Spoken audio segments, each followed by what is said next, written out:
Hi guys, samahan niyo po akong magluluto tayo ng turon ngayon. Saging po ito, saging turon na may sugar. Yan. Ano lang po ito guys, 3 for 20 pesos. So, tatlo po siya, just for 20 pesos only. Tara guys, supportaan niyo po itong small business ko para po ito sa future natin.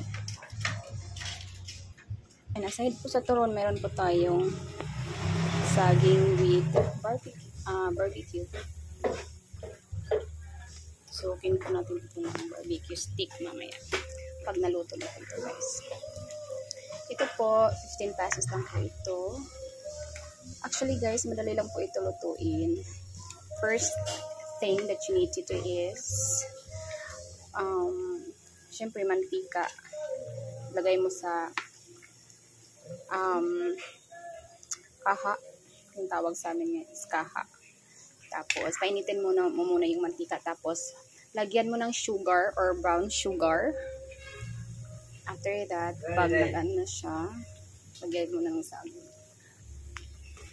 Yun.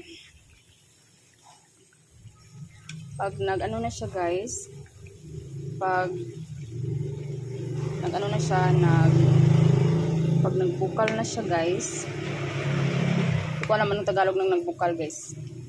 Ito, pag medyo na siya, yung sugar niya, ilagay mo na yung saging. And after that, maglalagay ka ulit ng sugars sa banda dito, sa top ng saging. Tapos yun, yan mo, stir. Yan na.